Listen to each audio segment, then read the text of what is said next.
Good morning, America. For our viewers in the West, the investigation into the deadly plane collision, new hope to get TSA workers paid. And the women's Sweet 16, all set. New details on the deadly collision at LaGuardia Airport. Passengers capturing images from the runway. This morning, video circulating showing the moment the Air Canada jet slammed into a fire truck on the runway, killing the pilot, co-pilot, and injuring dozens. Plus, what the air traffic controller was heard telling a Frontier pilot who witnessed the collision. We were dealing with an emergency earlier. I messed up. No, man, you did the best you could. Federal investigators on the scene collecting the plane's black boxes as they search for answers. Airport security chaos. Massive lines in Atlanta stretching out into the street. This is TSA pre-check, y'all. Like, I have been inside the airport and back out. As ICE agents arrive at more than a dozen airports nationwide. But what role do they serve? And with TSA officers now on their 39th day of missing a full paycheck, the new hope on Capitol Hill for a deal to get them paid. But will the president be on board? Breaking overnight, new strikes in the Middle East as President Trump says talks to end the war with Iran are going well. We have had very, very strong talks. But Iran denying they're even happening. We're tracking the latest from the region and the White House. Taking the stand. The wife of the Hawaii doctor accused of trying to murder her set to testify in his trial. Massive blast overnight. A shelter in place after an explosion at a refinery in Texas. The investigation this morning.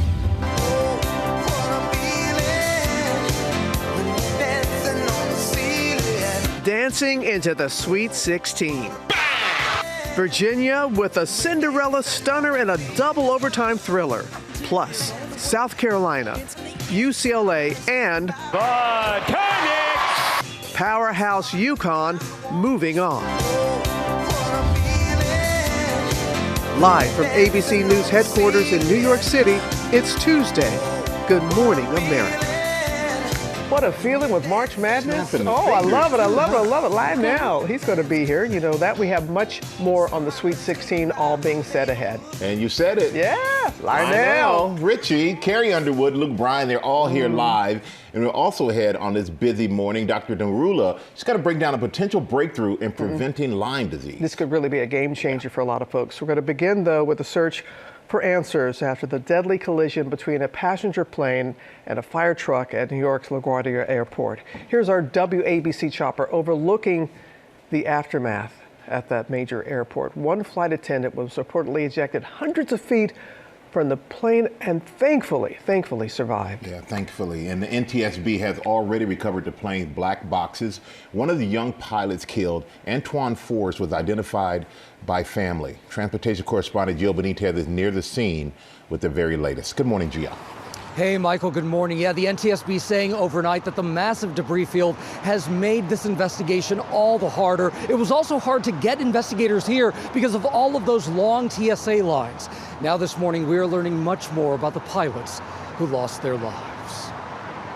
Oh, God. This morning, surveillance footage posted on X shows the moment an Air Canada Express jet slammed into a fire truck as it crossed the runway at New York's LaGuardia Airport.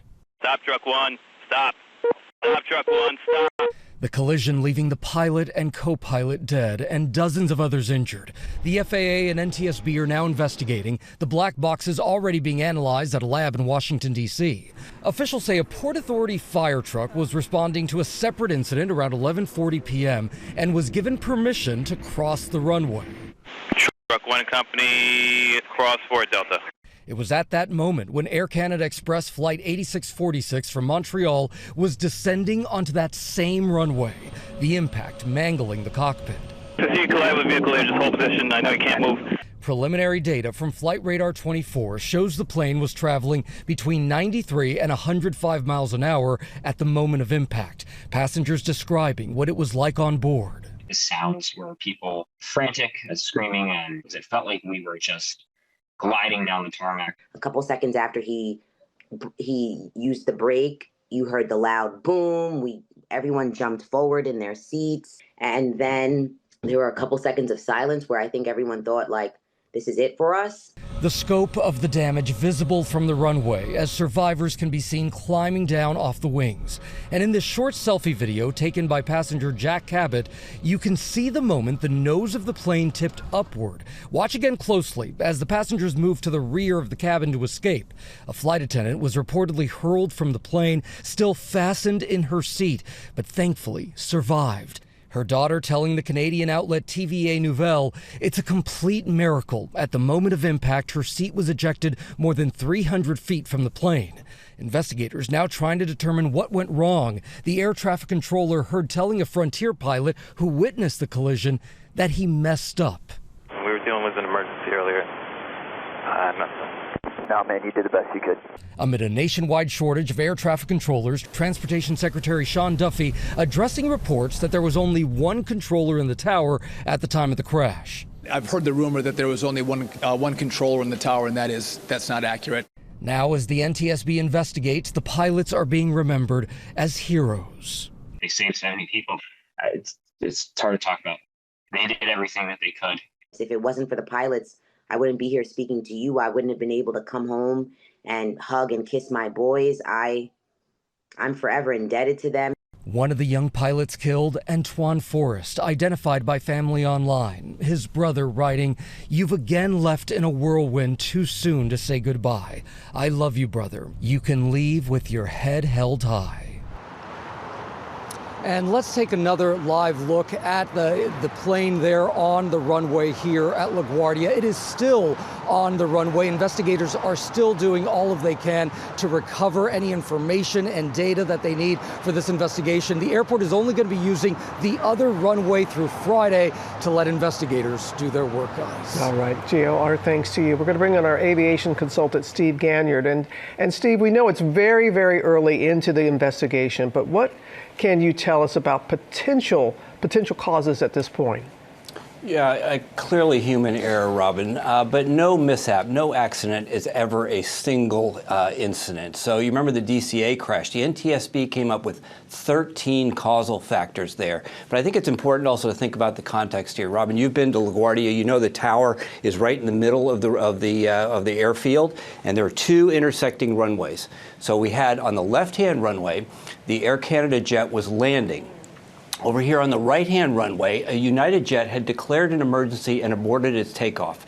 So think about the controller. Looking right, thinking he's got an emergency aircraft over here, he needs to get a fire truck from the left runway over to the right.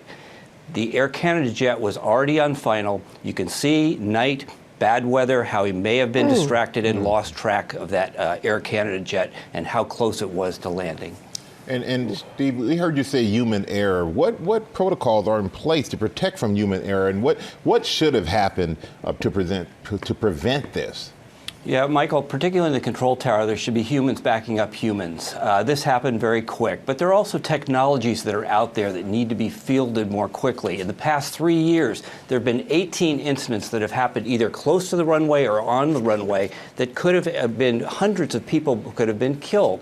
And so this kind of technology needs to get deployed. So the irony here, Michael, is that it's safer to be at 35,000 feet with your seatbelt on than it is to be sitting on the runway. And you talk about, Steve, you talk about all those near misses. And you also alluded to the mid-air collision, the deadly mid-air collision over D.C., the shortage of air traffic controllers. How concerned, Steve, should air travelers be at this point?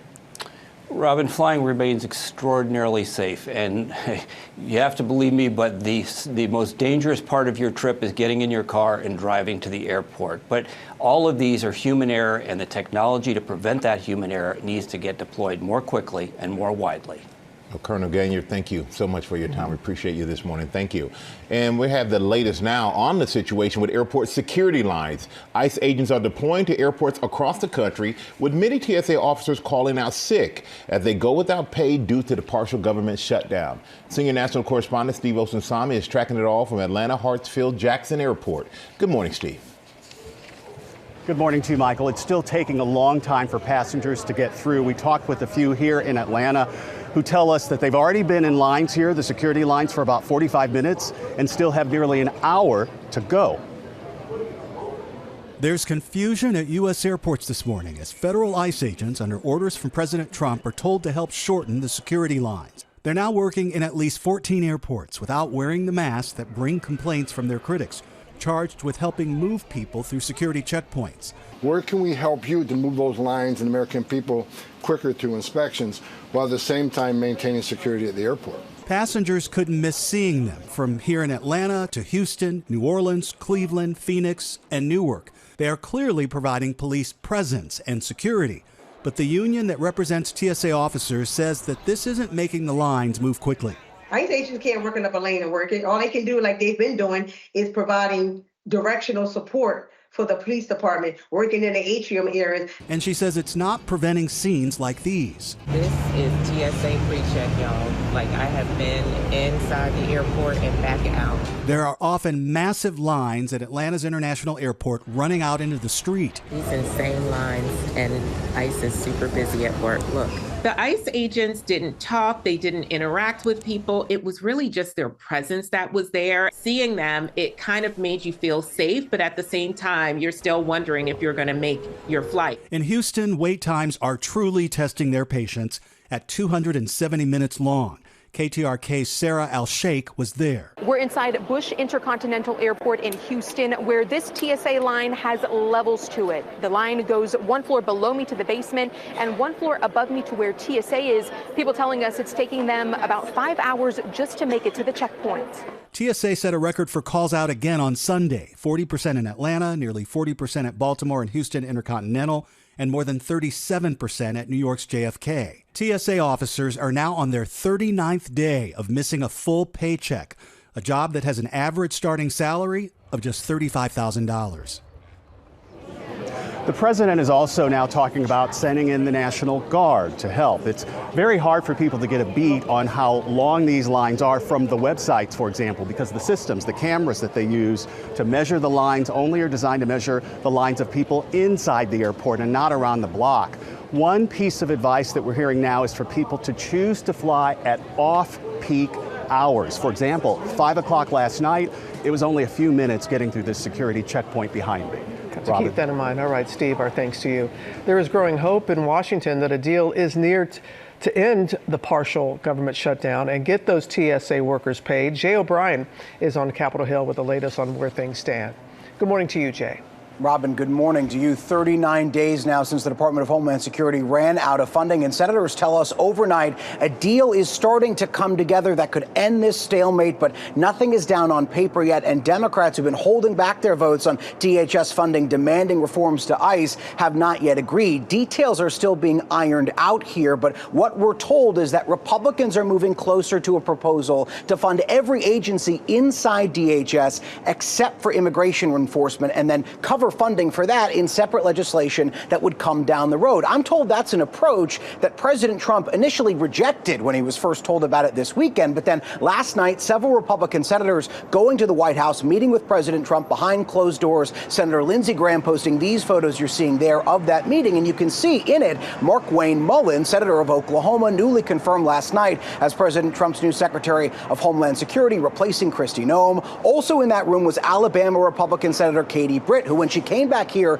to the Capitol, told reporters that they had found a solution. Just hours before that Oval Office meeting, President Trump had publicly demanded that there should be no deal between Republicans and Democrats unless it includes his Save America Act legislation that requires proof of citizenship before registering to vote. Democrats have said that is a non-starter, pointing out it's already illegal for non-citizens to vote and saying that legislation would put up unnecessary hurdles for legal voters. Michael. Yeah, it's kind of unfortunate. One thing controls the other, Jay, when it shouldn't. Thank you so much for that. I'm going to turn now to the latest now on the war with Iran. President Trump has put an ultimatum to Iran on hold, claiming that talks on ending the conflict have been going well. But Iran denied that any talks have taken place. Senior political correspondent Rachel Scott is at the White House. Good morning, Rachel. Michael, good morning to you. And we are getting mixed messages this morning on whether these talks between the White House and Iran are even actually happening as this war drags into its fourth week. This morning, conflicting messages from the U.S. and Iran on whether talks to end the war are taking place. We have had very, very strong talks. We'll see where they lead.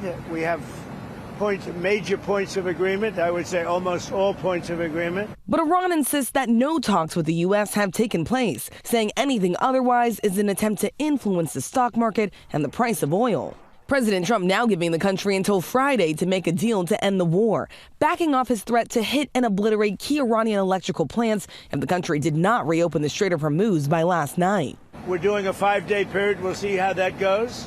And if it goes well, we're going to end up with settling this. Otherwise, we'll just keep bombing our little hearts out.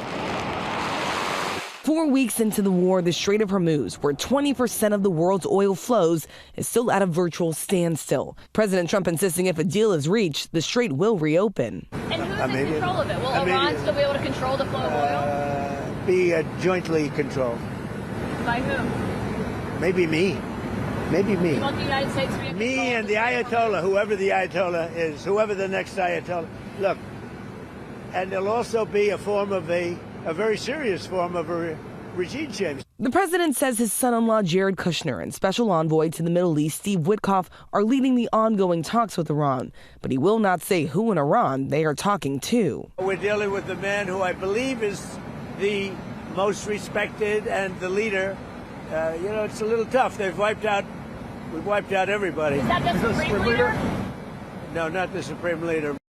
And so the president is facing increasing pressure to reopen the Strait of Hormuz. Right now, the average price of gas nationwide is about $3.98 a gallon, but experts say that will likely rise to $4 a gallon in the next 24 hours, Robin. People are really feeling the impact, the economic impact. All right, Rachel, thank you. Let's get the latest now on the ground in the Middle East. Tom Soufi-Burge is in Tel Aviv. And Tom, we understand there were new strikes overnight, Tom? Yeah, that's right, Robin. Take a look at how the front of that building over there has been completely blown away by part of an Iranian ballistic missile in a wave of strikes on Israel overnight. New video this morning showing a barrage of missiles intercepted in the skies over Israel. Many of those Iranian missiles are packed full of indiscriminate cluster-type bombs. Only 10 people injured in Israel in last night's attacks. This morning, Israel's defense minister saying the IDF will continue to strike Iran with all its might. CENTCOM releasing new video of U.S. strikes on Iranian military sites, saying 9,000 targets hit in Iran so far. But after 25 days of this war, Iran's still demonstrating day after day that it can strike back against Israel and other U.S. allies in the Gulf. Guys? Right. Our thanks to you, Tom, for your reporting as well. And we're going to shift gears right now to March Madness, and the Women's Sweet 16 is set this morning, and you got the biggest moments for us, Larry. Yeah, I do, Robin. So, in past years, we haven't seen a lot of upsets in the round of 32 on the women's side, but we're starting to see more now that there's more parity in women's basketball. And we had a big one yesterday at the University of Virginia, the first team from the first four play-in round, making it to the Sweet 16 in a double overtime thriller. Overnight, sophomore guard Kimora Johnson then picks the pocket of Chit-Chat Wright. Dribble drive, through contact, backs it down. Leading the number 10 University of Virginia's comeback over number 2 Iowa. Johnson three for the tie. Bang! Johnson playing all 50 minutes, pouring in 28 points. Here's Johnson defended by Feuerbach. Drives, banks it down. We're tied at 65. Forcing a second overtime, playing spoiler in front of a sold-out Iowa home crowd. That hug says it all. This team is so special. Nobody really knows about us, and they haven't all year, and we finally stepped up when it was time. Virginia sweeping into the Sweet 16 for the first time since 2000. No matter what they threw at us, we just did not get rattled. Meanwhile, top-ranked UConn advancing over Syracuse. Bud Azzi Fudd playing her last ever home game, delighting the Husky crowd with a 34-point effort. Have you cut these nails, and is that why you're hot? I did. I trimmed them, had a nail file yesterday before practice, and I guess he was right. Tried to trim my nails. And Raven Johnson playing her final home game for the South Carolina Gamecocks, scoring her 1,000th point. And this is what she does, the SEC Defensive Player of the Year. Walking off the court as the crowd chanted her name.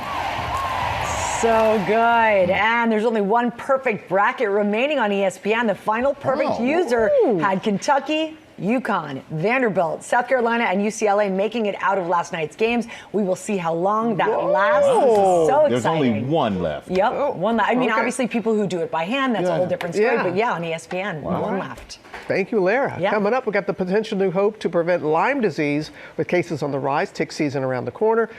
Dr. Narula standing by with the details. Also had a pivotal day in the trial of the Hawaii doctor accused of trying to murder his wife as she gets set to take the stand. Thank you for sharing a portion of your Tuesday morning with us. We'll be right back.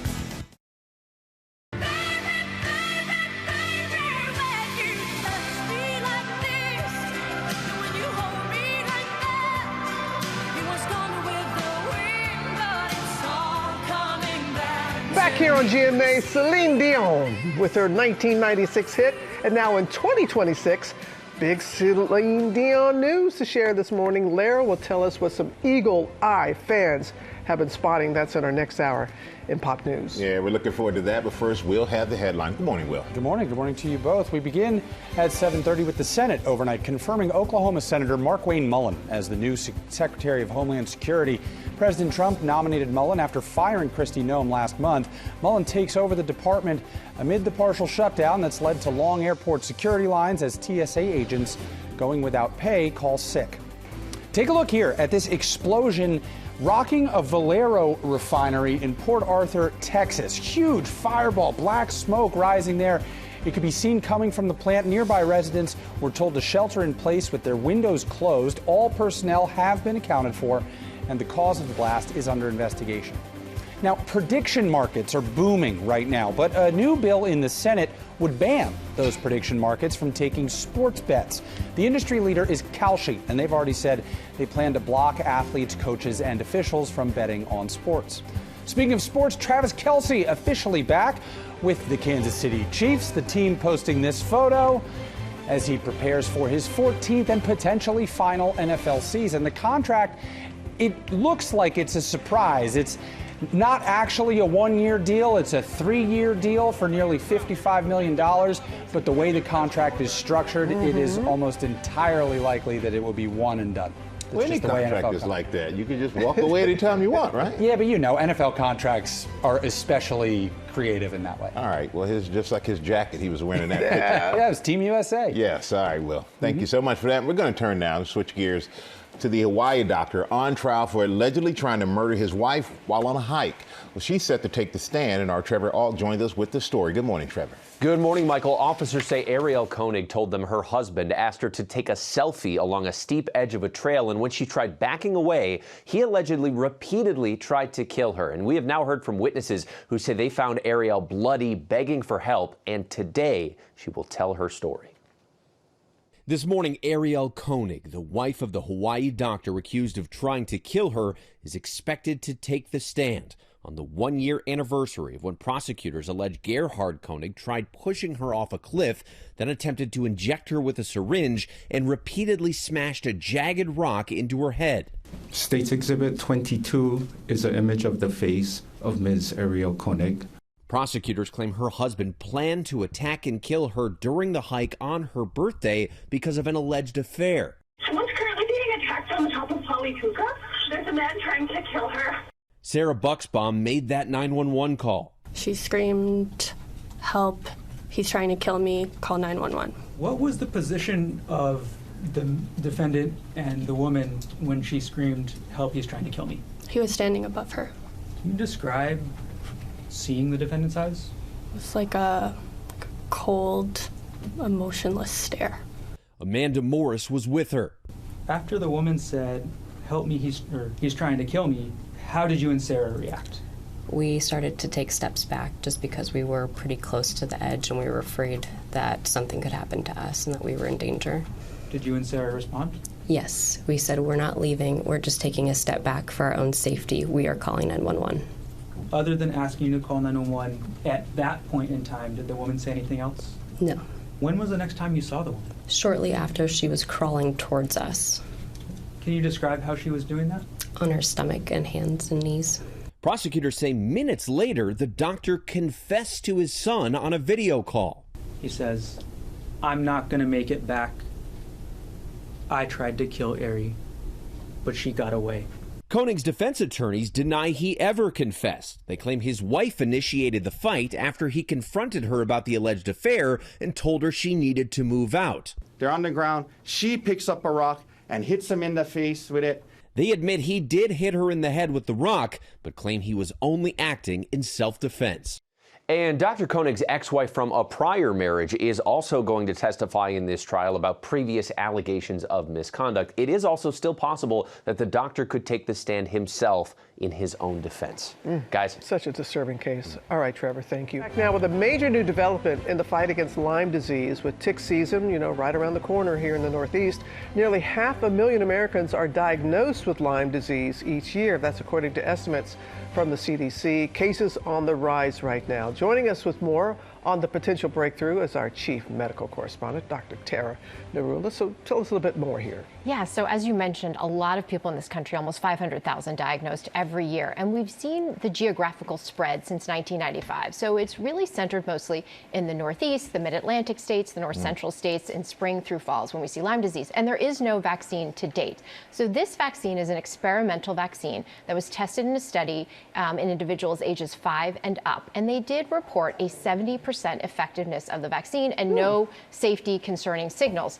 The caveat to all of this is that the study, in terms of, it did not meet its primary endpoint or its main goal statistically. And it was really only when they reanalyzed the data that they found, in a different way, that they found the 70% effectiveness. It has not been peer reviewed, it has not been published. So the big question is, when this goes in front of the FDA and regulatory agencies, will they say this is enough in order to approve this vaccine, or will they require more research and more data? If in fact it's approved, it is a 4-dose series. So you get 3 shots in the first year, a booster in the second year. And essentially the way that it works is it targets a protein on the surface of the bacteria that causes Lyme disease. So you generate antibodies. If a tick bites you, those antibodies get into the tick and essentially target or attach to the bacteria, preventing the bacteria from then getting into you, leaving the tick. That is how it would work. Wow. And yeah, so why could this vaccine from Pfizer be a game changer if you have Lyme disease? Michael, Lyme disease is one of those conditions that can easily get missed if you get infected, or the signs or symptoms can be misinterpreted. And the problem is, if you don't catch it and it becomes later stages of Lyme disease, it can actually affect your neurologic system, your heart, the cardiovascular system, and your joints. And it can be more difficult to treat at those later stages. So it really could be very helpful for the population of people that especially would end up with that chronic process. When could it possibly be made available? And you talked about symptoms. Can you just tell people what they should be aware of? We don't know yet when it would be available. Certainly not this summer, for example. And as I mentioned, we don't know what's going to happen when it goes in front of the FDA. But in terms of symptoms, you want to look for early signs would be fever, fatigue, headache, and this characteristic, what we call a bullseye rash. It looks like a bullseye. And so in terms of the best thing at this point, it's prevention of ever getting a tick bite. So that means staying in the center of trails, avoiding those high, tall, grassy areas, showering after you come in, wearing EPA repellent, long sleeves, long pants, doing tick checks everywhere, even in places you don't think you should check. Checking your dog. I just pulled one off my dog this weekend. Really? Yes. Already? Already. They're out in full force. So that would be really the best approach at this point in time. And then, of course, if you do develop any of those signs or symptoms, you want to definitely raise awareness with your doctor. And important thing, when you pull the tick off, use tweezers to really pull it out completely so you don't get part of the tick stuck in you. I know. Very helpful. Yeah. Very helpful. Hey, very helpful. All right, thank you as always, Doctor. Appreciate you. Go on, Michael. Go We're on now. back now with our play of the day and some young heroes meeting their heroes on the ice. Larry, you have it for us. I do indeed. So last week we told you about the Rhode Island high school hockey team winning its first ever state championship just weeks after unthinkable tragedy for their captain, Colin Dorgan, when 3 of his family members were killed during his senior night game.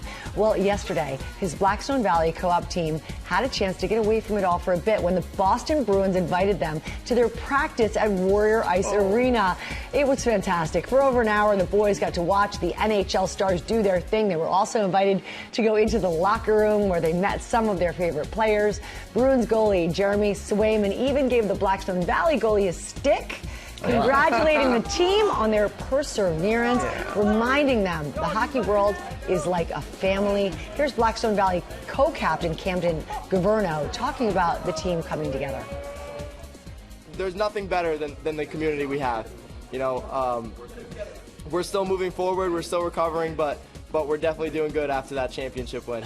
Yeah, I bet they are. Summing up the last few weeks, Blackstone Valley's coach, Chris Labrizzo, says, if it wasn't for sports, if it wasn't for hockey, I don't know how we would have gotten through this. That was the difference maker for us. Yes. And we're so glad to see them looking upbeat. Yeah, that been through a built lot and persevered. Community, like you get that with them. Yeah, especially after the state championship, all that they've gone through. But give it up to the Bruins. Yeah. The pro athletes are stepping Taking up a like moment. that. Yeah, that's all it takes sometimes. Thank you, Lara. Thank you. Coming up, Lionel Richie, Carrie Underwood, Luke Bryan, the American Idol judges are here telling us all about the current season. Oh, let's hear them sing.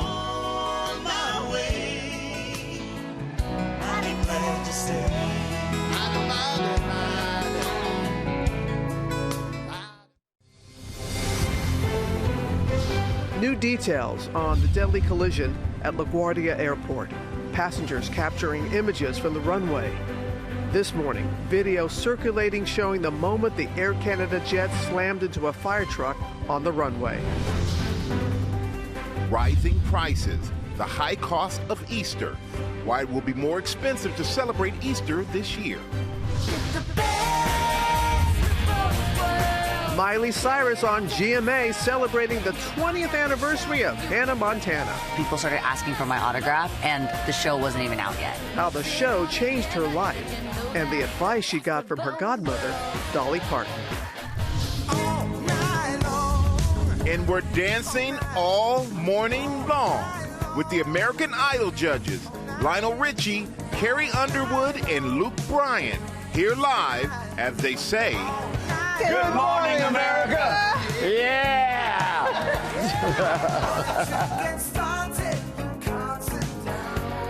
Live from ABC News headquarters in New York City, it's Tuesday. Good morning, America. Let me tell you, they are a good time. Love having all three judges. Oh, look at them. Oh, okay, get it right. The superstar American Idol judges are going to tell us all about the season and what's ahead. Now they're on their best behavior. Which is rare. Very rare. We're so happy that they're here. And we're going to dig into the rising cost of filling your Easter basket and when chocolate prices may come down. But first, let's take a look at the top stories breaking at 8, starting with the search for answers after that collision between a passenger plane and the fire truck at LaGuardia Airport. The NTSB has already recovered the plane's black boxes, and one of the young pilots killed, Antoine Forrest, was identified by family. Let's go back to transportation correspondent Gio Benitez near the scene. Good morning again, Gio. Hey, Michael, good morning. Yeah, investigators are still here. Some of them were actually delayed in getting here because of all those TSA issues, and they are working now through a massive debris field as we learn more about the pilots who were killed. Oh, God. This morning, surveillance footage posted on X shows the moment an Air Canada Express jet slammed into a fire truck as it crossed the runway at New York's LaGuardia Airport. Stop, truck one. Stop. Stop, truck one. Stop. The collision leaving the pilot and co-pilot dead and dozens of others injured. The FAA and NTSB are now investigating. The black box is already being analyzed at a lab in Washington, D.C. Officials say a Port Authority fire truck was responding to a separate incident around 11:40 p.m. and was given permission to cross the runway. Truck one company, cross Fort Delta. It was at that moment when Air Canada Express Flight 8646 from Montreal was descending onto that same runway, the impact mangling the cockpit. Passengers describing what it was like on board. The sounds were people frantic, screaming. There were a couple seconds of silence where I think everyone thought, like, this is it for us. The scope of the damage visible from the runway. And in this short selfie video taken by passenger Jack Cabot, you can see the moment the nose of the plane tipped upward. Watch again closely as the passengers move to the rear of the cabin to escape. Now, as the NTSB investigates, the pilots are being remembered as heroes. If it wasn't for the pilots, I wouldn't be here speaking to you. I wouldn't have been able to come home and hug and kiss my boys. One of the young pilots killed, Antoine Forrest, identified by family online. His brother writing, "You've again left in a whirlwind too soon to say goodbye. I love you, brother. You can leave with your head held high." And we are thinking about that family. Here at LaGuardia, that wreckage is still there on the runway. That runway is closed. LaGuardia only has one runway operational right now, and that's going to be the case until Friday, Robin. It will be. All right, Gio, thank you so much for your reporting. We're going to turn now to rising prices and the cost of your Easter basket going up this year. Elizabeth Schulze joins us with the details. And Elizabeth, the main culprit, rising chocolate prices? It is all about the chocolate, Robin. Good morning. And it is really crunch time to buy those chocolate bunnies now. And filling up that Easter basket this year, it's not getting any cheaper. A new report from Wells Fargo says that shoppers should expect to pay high prices for Easter chocolate, which is a staple in 90% of all Easter baskets. Cocoa bean prices have actually been plummeting recently from their historic highs, but a lot of candy makers buy cocoa months in advance. So the inventory that you see on store shelves right now is still priced for those high levels. This report says that we probably won't see chocolate prices come down at the store until Halloween. Overall, in the past year, candy prices, including chocolate, are up almost 12%. In the last 5 years, they have spiked 45%. There is one data point that can help put a little hop in your step this Easter, and that is egg prices. After hitting record highs from the shortage during the bird flu outbreak, eggs are now down 42% in the last year, guys. That's going to put a hop in our step, as you said. Thank you, Elizabeth. Appreciate you. Coming up on our GMA Morning Menu, it is the 20th anniversary of Hannah Montana, and Miley Cyrus is telling Kelly Carter all about the celebration, including some special appearances. Time flies. Also ahead, Barry Manilow's big announcements, his first new album in 15 years, and he's sharing an update on his health. Plus, 80 star turned best-selling author, Andrew McCarthy is here to talk about his new book. And Lara's with Tori. Sure am, and spring has sprung. Tori is here with all these great products for the season, and this morning they're starting at just $6. Oh, yeah. That is fantastic. It's coming up right here on GMA. Let's shop, shall we?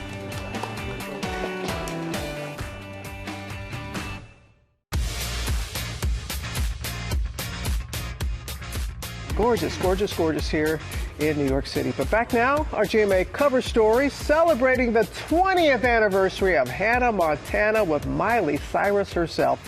Kelly Carter sat down with the Grammy-winning superstar to talk about the show's legacy. Good morning, Kelly. Good morning, Robin. Believe it or not, but it's been 20 years to the day since Hannah Montana premiered. I sat down recently with Miley Cyrus, who talked about why she wanted to revisit this character and celebrate in this way.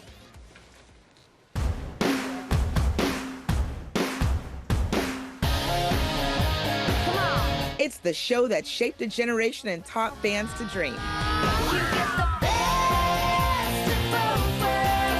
The global pop star with the best of both worlds, now back where it all began, 2 decades later. Happy Hannahversary. Thank you. I know, it's like getting an additional birthday. Yeah. So what did it feel like putting on that wig at 33 years old now? Okay, you're gonna be gagged. This is no wig. Just a little clip-ins. Oh, okay. And some chopstick. Okay, yes, girl. I've worked so hard to get to the place where Miley is recognizable in the same way that Hannah once was. Yeah. And so I felt like there would be this happy hybrid I'd give myself some bangs and blonde and put in my little clip-ins, but I still got to feel like Miley. Wish that they could see the underneath. I'm just an ordinary girl. Millions fell in love with superstar Hannah Montana and ordinary girl Miley Stewart. The name, just one of many things that mirrored real life. Did you hear that? Sold out in Los Angeles. Woo! Me and my mom threw out, like, what if my dad was the dad on the show? And it was immediate. Like, you can't fake the kind of chemistry that we had. We even did a secret handshake for our audition, and they all melted. You know, this show became instantly successful. What did that do for you as a kid? I was so not ready. They played a commercial of Hannah Montana during High School Musical's premiere, and the next day I was going to ride roller coasters, and people started asking for my autograph, and the show wasn't even out yet.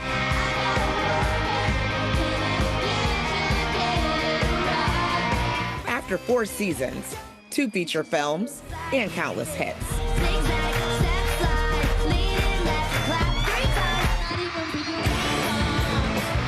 The fan hysteria is still alive ahead of the show's 20th anniversary special.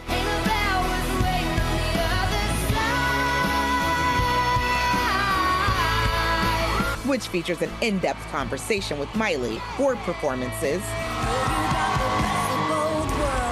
including a new song and special appearances from fellow Disney star Selena Gomez. I think there's enough room in the music world for both of us, right, Michaela? Absolutely, positively. And Dad, Billy Ray Cyrus. Love you. Best of both worlds. I'm this excited, so I was happy that everyone else was on board because something that, you know, on this couch I had a lot of scenes with Dolly Parton, who's my godmother in real life. Who said you can't be 10 feet tall? I say that I can have it all. And one of my favorite pieces of advice she ever gave me was start promoting something before it's real, because then as people get excited, it'll be easier to make it happen. Okay. So I just started talking about a Haniversary special before one even existed. And then I went to Disney and said, look how excited everyone is about this, you know, imaginary Haniversary. Behind my closet is my closet. GMA even getting a sneak peek inside that iconic closet. Every piece that she wore as Hannah Montana has been archived. Her mother worked tirelessly to make sure that every piece was saved. It's really a playground in here. Like, as you can see, the set, the closet, it's so much fun to play pretend for a living when you're a little kid. Yeah. It's what you usually want to do anyways, but we get to do it in a way that is daily, that's creative, that's inspiring. Because you're always borrowing my clothes. What would you go back and tell that 12-year-old girl before she got to the amusement park? You know, I'm so in love with the way my life has landed that I wouldn't want to give her any advice that would change the outcome because I'm so at peace with where my life is at. I think the one thing that I would just remind myself is having fun the whole time.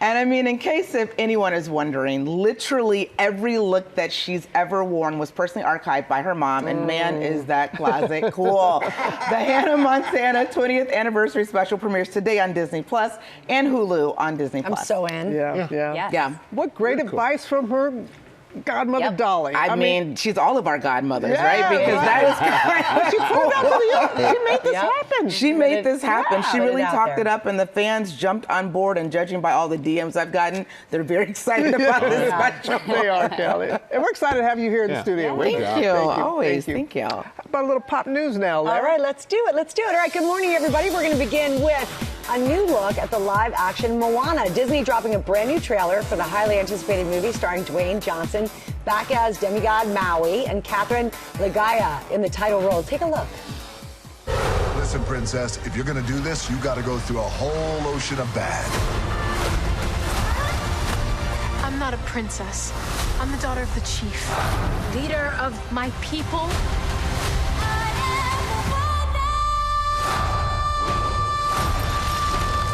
Are you ready to be the hero? Let's go save the world. Oh, I love it. She can sing. The trailer already has 11 million views on Instagram and counting.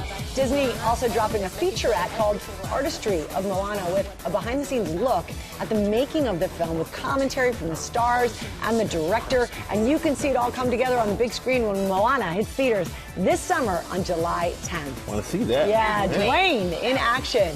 Hey, also this morning, calling all Fanalos. Fanalos out there? Yes, so many of us are. Barry Manilow just announced he's making a new album, guys. This is his first new music in 15 years. What a Time is the name of the album. It'll be released this summer. And he's sharing a music video for one of the songs. It's called Sunshine. This is Manilow's 33rd album. It comes on the heels of a medical issue that we all talked about, caused him to postpone his tour. He has since announced he had successful surgery to remove a cancerous spot on his lungs. Here's a listen. My voice is coming back, my energy is coming back, but it's not there yet because the shows that I do are full of energy, and unless you're in top-notch shape, you can't make it through 90 minutes. And I know today I couldn't make it through 90 minutes. It's beyond frustrating. It is sad that I cannot do what I love doing. But he's getting better, and he's so excited to be back on that stage and with his fans. He's opening up about his gratitude and his excitement to be with the Fanalos. And in People magazine, there he is. And as for Barry's tour, it's set to kick off April 13th in New York City, or not, at Belmont Park. That's on Long Island in Queens. And then the album, What a Time, time. It drops everywhere June 5th. Barry will be joining us on GMA June 1st. He'll perform and he'll tell us all about the tour and his health and everything. He's just the best. He's been with us through the years. And man, I've learned something new today. A Fanalo. I am a Fanalo. I didn't know that. At the Copacabana. I was singing that in Brazil, baby. I was singing that in Brazil. I bet you were. I bet you were. Hey, also in the news this morning is Celine Dion. She's sharing news this morning. Eagle-eyed fans have been spotting these posters featuring the Grammy winner, her song lyrics all over Paris, highlighting her 1994 hit Power of Love, the lyrics to My Heart Will Go On, and other hits. Well, and Celine has just posted this carousel of throwback photos of herself in Paris with a cryptic caption writing, I don't know how to tell you. Well, a French-Canadian paper may know how to tell us. It's called La Presse, and they have revealed that Celine is gearing up to come back for a big tour in the City of Light. She's expected to perform her biggest hits in a series of concerts in Paris in September and October. Variety has now also confirmed this great news. One of the best concerts I've ever gone to in my life. She's so amazing. So, yeah, and what a great excuse to go to Paris. Do it in Paris. Yes. Road trip. I feel like I should probably report on this. Oh, my goodness. Yeah. You see what She's you putting did it out there? there. She's taking Miley and Dolly's advice. Thank you. And she's putting it out there. There we go. Manifestation. Right. Thank you so much for being there for me. And then finally this morning, I'm here for all of you now because today is National Cheesesteak Day. Come on out, guys. The guys from Dario's Pizza in my homeland, West Hempstead, Long Island, brought some of their favorite versions. Oh, wow. Everybody. Famous versions. Thank you, guys. These guys have only been in business for 3 years. They've already gone viral. Congratulations. I can see to you why. guys. Thank you so very much. Food influencers like the Barada Babe and Barstool traveling from the city and beyond to Long Island to try these incredible cheesesteaks. And their pizza is also supposed to be incredible. The owners tell us the secret to the perfect cheesesteak is the homemade baked bread, the fresh ribeye steak sliced to perfection, and Cooper's sharp cheese. Can I get your verdict, please? Good. Come here a little bit. There you go. You know, people always associate cheesesteaks with the city of Philadelphia. They were invented in the early 1930s there by a hot dog vendor, ironically, named Pat Oliveri, who put the first sandwich together. And to this day, a cheesesteak shop still sits on that original site. It's called Pat's King of Steaks in Philly. But guys, you're giving them a run for their money. You know how you know it's good? I took a bite and our crew back there was like, yeah, you're right. Yeah. But I know they've already dug into them. I'm so excited. Thank you, guys. This is very exciting. Yeah, happy You're making National it Tuesday. Cheesesteak Day. Yeah. National Cheesesteak Day. Thank you. Thank you so much. It's that time for Deals and Steals. Spring is here and temperatures are finally starting to warm up, we hope. And all week, Terry Johnson bringing us great products for the season starting at $6. Woo. Yes. What you got, Tori? Okay, Let's go. so Bare Minerals making their GMA great Deals brand. debut. I've been asked for years to bring this to you guys. It's here. Calming, balancing, protective. That's really what they're known for. This right here, their original loose powder foundation with SPF. That's one that is their signature cult favorite because it's buildable coverage from sheer to full coverage. It's got a naturally luminous finish, so everybody looks fabulous in it. We also have lots of their other types of foundations depending on the type you prefer. We've got their liquid concealers, their lip balm glosses. I mean, we got the whole collection. 24-hour wear, by the way. 50% off plus from Bare Minerals. Free shipping. Oh, yeah. Okay, then for your grooming and glamming, we've got these unbelievable mirrors also making their deals debut. Impressions Vanity. So look at this. You can carry in there jewelry. Then pop that button right there. If you click that. Yep, we've got 3 different types of light there. So I you get better this, looking as you push that button. there you Tori. go. So does everybody because perfect lighting. But then you get your lighting. You get the lighting in here. Plus you get your jewelry case as well. So you get to carry it all in one. We've got all of these gorgeous options from them. These are great for a vanity. These are great for travel. We even have a little bling bling for travel. So if you want to have that perfect flawless lighting to be able to have great grooming, 50% off plus free shipping on this Can't beat the brand free as well. shipping.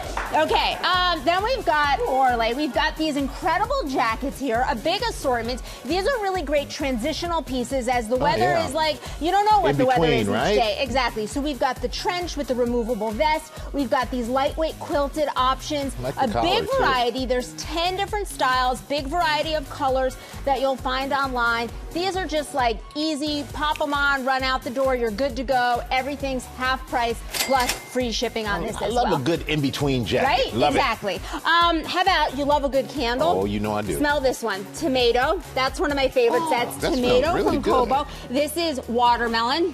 This right here might be my favorite. I'm usually a tomato, but this is basil. So all of these allow you to bring that, great joy of the garden right into your kitchen or your home.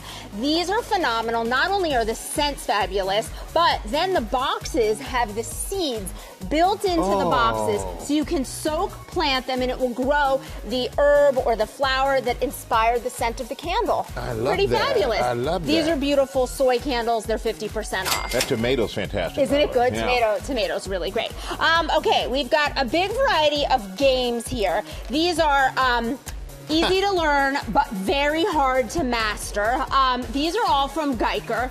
These are the games that you want to play. So there's a huge variety of options on each of the games. Thousands of challenges per game. They get progressively harder. They really require you to pay attention like you're doing right now to be able to I'm telling you, it's hard. It's the kind of game that you want to pop in your bag to take with you anywhere on the go. When you get bored, these are the ones that everyone's going to be playing. Huge variety of options. Sudokus, tic-tac-toes, just a lot of options here, all 50% off. While you keep playing, I'll tell you about the last one. You want to come with me? Take that later. Yeah, I'll come with you. Happy Wax. Flame-free alternative for scents. So smell this right here. This that vanilla latte. Ooh, yeah. Isn't that really nice? Makes me so these are all wax melts infused with essential oils. So if you've got a home where you don't want a flame but you want great scent, 50% off from Happy Wax. Well, can't beat the story. You always do it. I don't know how, but you always conquer the deals, all right? And you at home, we partner with these companies on these great products. You can get them at gmadeals.com. And that QR code that's on your screen, that'll take you there as well. And Tori's going to be back tomorrow with more spring fun.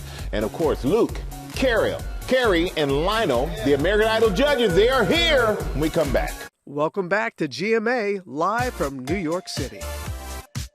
The Idol Platinum ticket goes to Jordan. Congratulations, Jordan.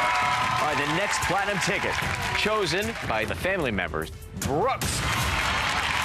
Finally, the industry Platinum ticket, Kindle. Our judges were then tasked with the tough decision of who would fill the remaining 17 slots. Oh, yeah, the search for America's next superstar is really heating up. We are down to the top 20, and this morning, Lionel Richie, Carrie Underwood, Luke Bryan are giving us an inside look. How they're shaping the next generation of stars at American Idol. Can you tell? Yeah. We love y'all. You bring the energy every time that you are in our presence, and we truly, truly appreciate each and every one of you. And we appreciate this new the live show, the first live show this season is coming up next week.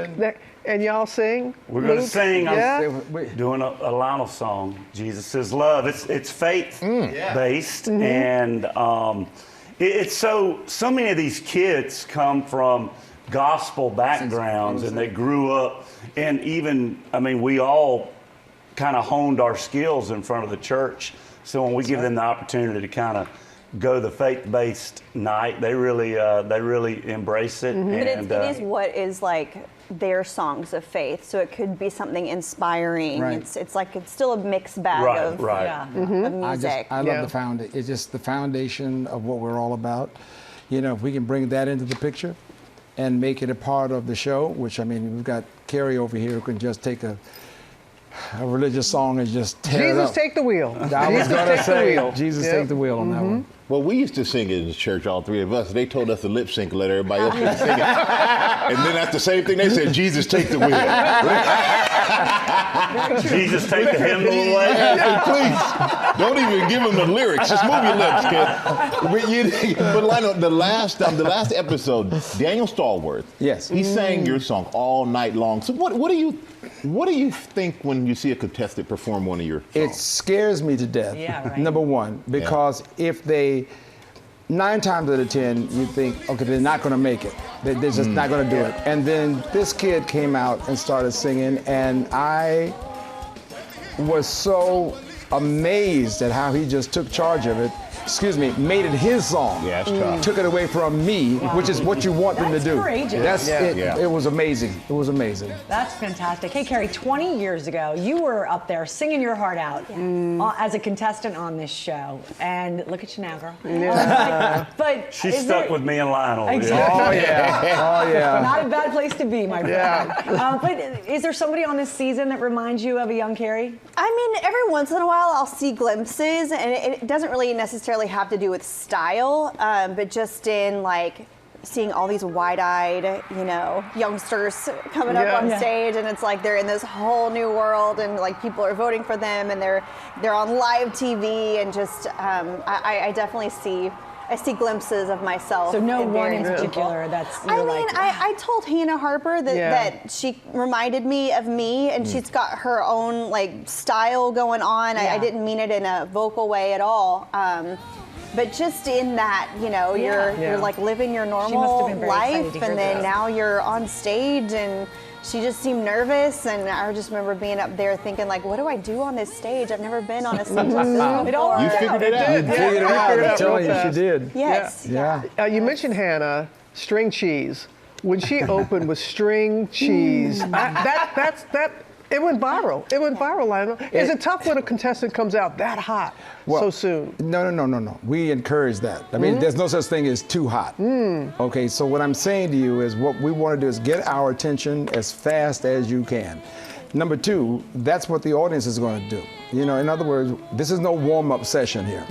You've got one time around each time to make it work. So when they walk out and have that much fire going, bring it on. Bring it on. So it's like a Super Bowl. You're one and done. You don't have the best of 7 series. No. Each one is important. Yeah. Okay, so this is something I've been curious about, because you all hear hundreds of songs on American Idol. Name one song by one of the other judges that you wish you wrote. Luke, I'm going to start with you. It's got to be probably Easy Like Sunday Morning. I love that. And we already brought up Jesus Take the Wheel, so I wish I could have been a part of that. But, Easy Like Sunday Morning is just timeless, never gets old. And I mean, have you seen Lionel's house? Yeah. I could have written Easy Like Sunday Morning, my house would look like that. No, see, if I had to think of one to follow up on Brick House, it would be 1 margarita, 2 margaritas. See, you know what I'm saying? Is that wrong? That is so right. Thank you very much. Carrie, what about you? I think it's impossible to answer that question. It's unfair. Currently, we've left Carrie out. No, they both have incredible catalogs, and I cannot possibly pick a song that I would. I can pick one. Jesus Takes the Wheel would be right after Jesus is Love. I would tell you right now, if I had that as the beginning or the follow-up, I'd be just as happy as pie. No kidding. You can record it. You guys in your show. You heard it over there. I took a page out of your No, you didn't write it. You saw your people over there. My people gonna get together with your people. I see that. All right. I want to record it. No, wait. Let's just do it together. That sounds like a winner. It does sound like a winner. I thought you were going to do it right now together. It sounded like No. I literally thought they were going to sing it. I was about to look at you two and say, just move your lips. Don't try to No. Not this. It's too early. Exactly. Too early. Exactly. Hey, you guys have a lot of fans, and one special fan has a message for you this morning. Would you roll it? Hey, you three. Can't wait to see you next week for Idol. Now, everybody wants to know, what are your pre-show rituals? Mine vary, but generally I'll have a shot of extra virgin olive oil on a spoon. I'll play with a Rubik's Cube, and then stretch before I come out. He's a strange man. He's a strange man. I think mine is ranch and carrots. You know, Okay, in the yeah. little ranch and carrot tray. Okay, So okay. if y'all eat that, don't eat it because I've already double dipped. Ranch and a little bell pepper. Disgusting. That's disgusting. I've seen him do it. I've seen Just- you do it. Bite dip, bite Oh, dip, no, bite dip. Oh, it's disgusting. There you go, Carrie. I don't think I've had the You're not going to have it now. I mean, there's a lot of getting ready. I usually bring my crochet with me, and I was crocheting backstage in my dressing room. So sweet. And my hands got to do something. I've learned through Idol. I watch myself.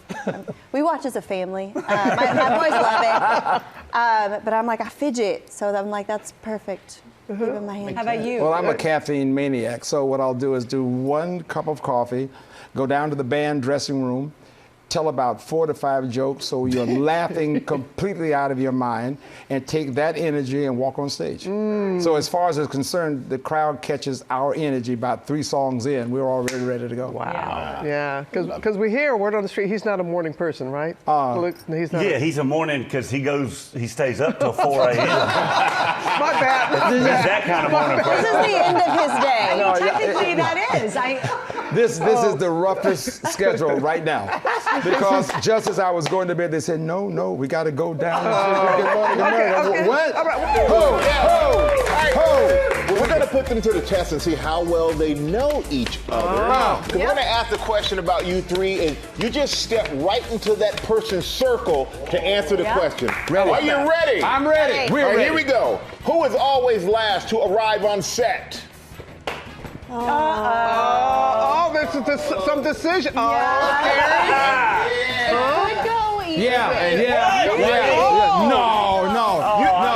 No, I'm just waiting for them to arrive. Carrie, and so I'm so impressed. I You wait have glam late. to do, and you still I don't beat know these what I'm guys? doing. Who was last this She's on morning? time. Long time. Who was last? Who was last this morning? No, I was here. Oh, you were here. He was in the car still. Okay, all right, second Sydney. question. I was last. Who is most likely to sing with the contestants? Oh, good question. That's unanimous. I love that. All right, this is for once and for all, America must know who really is the toughest judge. Ooh. Really, behind closed doors.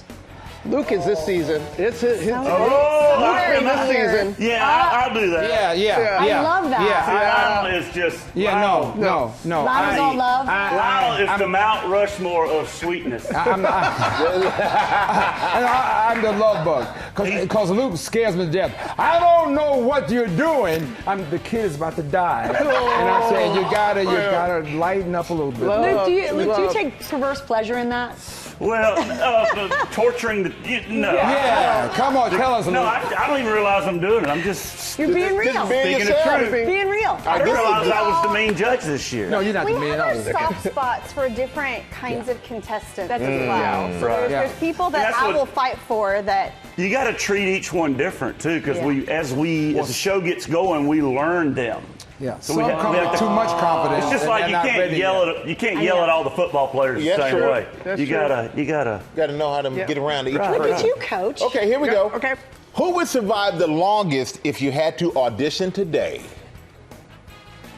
I've done it before. No, she knows. She knows the exact treachery of it. Plus, she knows every lyric to every song. Oh, really? my goodness. I'm not kidding. Been there, bought the T-shirt. I'm telling you.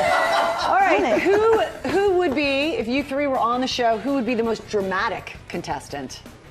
Drama, baby. I know who I'm picking. I kind of feel, my opinion, it's right there. What? I'm staying out of You it. stand there, Lara. You go there. Well, I'm staying out of it. Yeah, you know what he will. Just for fun. He will go and grab a guitar and go and do some, I call it Still, foolishness. who travels with the biggest entourage? You just making up your own questions. Carrie said you're making up your own questions. You can't make up questions, Luke. Come on. We're pretty non-drama. Look at Andrew McCartney. We're Everyone looking at you non-drama. guys going like, what in the world are you all up to? Okay, Andrew's over there. First of all, we're not on the air yet, so let's keep Okay, all right, one more. Okay, all right. Who takes the longest time in glam? Well, I wasn't sure. I got more going on, guys.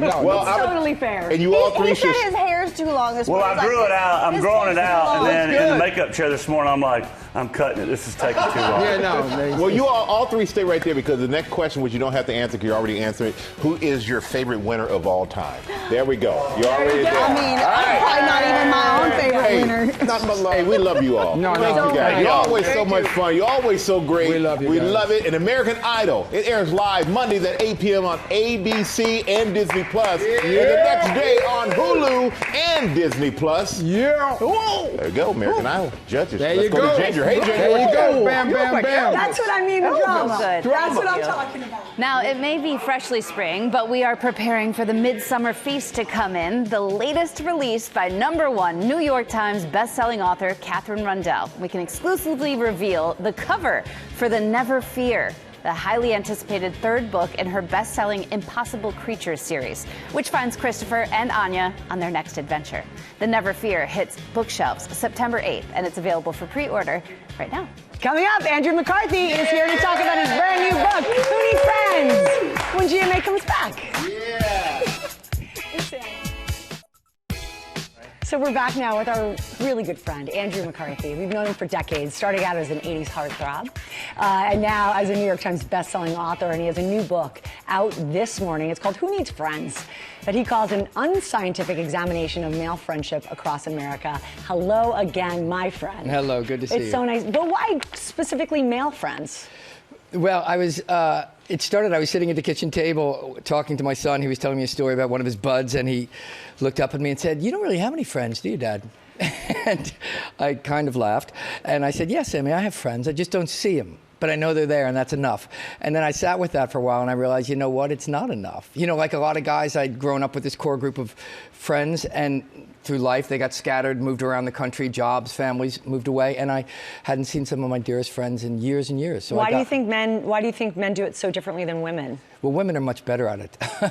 I think men hide behind the sort of mask of sort of manhood and don't want to make themselves vulnerable in a certain way and let you know how important you are to me. Right. You know what I mean? Whereas women are much better at that. Yeah. And women will easily sit down and go, "Let's get a cup of coffee," if you Right. meet somebody you like, whereas a guy would just never do that. So for this book, you drove 10,000 miles across 22 states, and you didn't even know what you were going to do when you walked out the door. Well, I was going to see one friend, and then I had such a nice reunion with him. I said, "Let's go see the next one." And then I just said, "Well, I'm already in Kentucky.